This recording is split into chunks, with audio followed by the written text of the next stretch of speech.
Mike Brown, the former FEMA director. Joining us here is the former FEMA director. History, I think, was very unkind to you, my friend. Very unkind. Mr. Brown, thanks for being with us. This is Michael Brown Unplugged. Hey, welcome to this edition of Michael Brown Unplugged. I have no idea where this particular podcast is going to go. And then the reason I say that is the Wall Street Journal is doing a series about boomers. And obviously, I'm a boomer, born in 1954. The Wall Street Journal story, it's kind of an ongoing series that they're doing called Breaking Down the Boomer Mentality. Students, which means not boomers, not anybody our age, students debate generational stereotypes and whether boomers really are okay. Well, okay. I got that answer for you. We are okay. And if you don't think we're okay, hashtag bite me. But I want to walk through, this is just a random sample because this is an ongoing series in the Wall Street Journal. And here's how they describe it. The future view is about the baby boomers, who they are, what stereotypes about them capture and leave out. Next week, we're going to ask, the 2010s are almost over. What defined the decade for you, for society as a whole? Students should click here to submit opinions of fewer than 250 words before January 7. The best responses will be published that night. So these are the responses that apparently were posted on Tuesday, December 17th for publication on Wednesday, December 18th. So now on Thursday, December 19th, you get to hear my smart-ass retort to these students. The first one comes from Benjamin Kobe, who is a Cambridge University of physics student. He writes that boomer best describes not a particular generational cohort, but people who feel they deserve the entitlements promised to them decades ago, regardless of the consequences for younger generations. And the consequences of Social Security's ever-expanding budget will be dire. Now, he goes on to talk about Social Security, but I want to go back for just a moment. That we feel that we deserve the entitlements promised to us. Well, isn't that the nature of an entitlement? Isn't by the very definition of entitlement that is what you owe someone? We're entitled to that. Here's my theory about entitlements. I hate Social Security. I think it's a Ponzi. Well, it is a Ponzi scheme if you look at the finances. And Social Security has gone way beyond what it was intended to do. Here's my option. You know, I've paid into Social Security since I was working as a teenager. And I'm not going to tell you what my total contributions have been over the past umpteen years. But I got a deal. I have a deal right now for Benjamin Kobe. Benjamin, I just want what I've paid in. Not even any interest. Just give me the actual dollar amount that I've paid into Social Security since I've been working, and we'll call it even. No monthly payments, nothing else. Just pay me what I paid in. It seems fair to me, right? That's an entitlement. I didn't want Social Security, but I now, by damned, if I have paid in since I've been working, and I think I started working, I was shining shoes probably as an early teenager, and then I got some real jobs. So I've been paying into Social Security since my teenage years. Do I want that money back? Damn right I do. But here's what he says. The consequences of Social Security's ever-expanding budget will be dire. Its costs are expected to exceed its income in 2020, forcing it to draw from its trust fund. Does he realize there's no money in the trust fund? That the trust fund is full of, imagine the trust fund as, remember when Al Gore talked about the lockbox? Well, I'm not going to talk about the lockbox. Instead, I want you to imagine the Social Security Trust Fund as a big-ass mason jar. You know what's in that mason jar? A bunch of IOU slips from the U.S. Treasury, because the United States Congress, in order to fuel its spending habits, has been borrowing from that trust fund and putting IOUs in there. So I got to tell you, Benjamin, when you talk about the costs are going to exceed its income, forcing it to draw from the trust fund, there's no money in the trust fund now. Benjamin continues that by 2035, both Social Security and Medicare are predicted to exhaust their trust funds entirely. Well, from an accounting point of view, that may be true. But don't tell me that starting in 2020, it's going to start drawing from its trust funds, because it's not there. Then he writes, anyone who understands basic accounting can see that the projected explosion in federal expenditure and debt these entitlements are driving will cripple his generation's ability to deal with the myriad challenges before them. What? What are the challenges facing you? What do you think this goober is worried about? China? I'll grant that. I'm not sure what money he wants out of the Social Security Trust Fund to use to combat China, because those are issues that need to be dealt with in terms of, well, national defense, so that there's money there, but probably trade more importantly than anything else. The next two, climate change. Don't waste my money. Don't waste your money on climate change. You know, I did a story on the radio this week about the solar minimum. The solar minimum is in one of its most extended periods ever. The last time it was in this kind of extended period was 1913. Do you know what the weather was in 1913? It saw the record that's never been broken of the highest temperature in Death Valley in California. That record hasn't been broken since 1913. Also, the most extreme weather, 1913, solar minimum.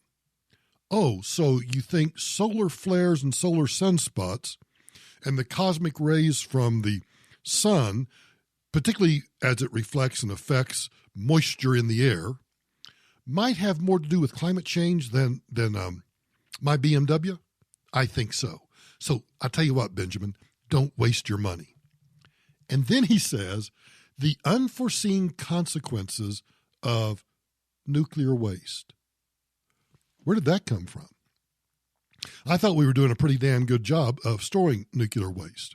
And oh, by the way, they've just extended the license for a nuclear facility. I think it was in Florida, through 2080 or something, which I thought was great news, because that means that we might actually go to some of the cleanest energy we could possibly get.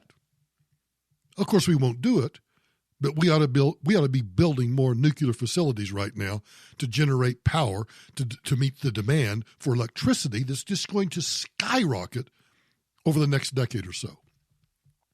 He says the boomer mentality is understandable. Hey, don't be condescending to me, butthead. The boomer mentality is understandable. Many people have planned their lives around these entitlements. However, their inability to sacrifice for the good of posterity is shameful. You know what? We have given you the freest country ever to exist. We have given you, not just boomers, but the greatest generation, the founding fathers, those who fought in the Civil War. We have given you the greatest nation in the history of mankind.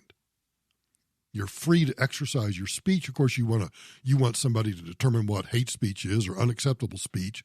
But when you tell me that our inability to sacrifice for the good of posterity is shameful, look around at what we've given you. Just look around. The civil rights marches of the 50s and the 60s, the free speech movement that started on Berkeley. We've given you more than you can ever imagine. The next one comes from Joey Rita, Boston College, majoring in finance. The title of his is Respect Your Elders. Joey writes, Clearly, OK Boomer is an attempt to dismiss the knowledge and opinions of older Americans based on the assumption that their wisdom isn't relative to today's world. While our country has changed significantly since the birth of the first baby boomers in 1946, it's incredibly foolish to suggest the lessons they've learned and values they've accrued are outdated. Hey, Joey, I kind of like you. Of course, it's natural for young people to roll their eyes at their elders' advice. You just wouldn't get it, Mom. And in a way, they're right. Boomers didn't grow up worrying about school shootings or cyberbullying. Joey, actually, you shouldn't worry about that either. You're just apparently been subjected to the mass hysteria about school shootings.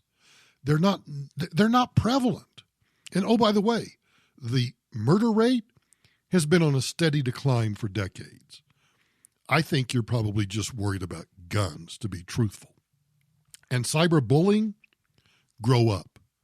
I know that's easier said than done, but I knew bullies when I was growing up, and maybe sometimes I kind of acted like a bully here or there.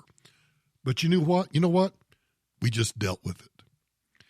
After worrying about school shootings and cyberbullying, Joey says young people today live very different lives than the young people of the 50s.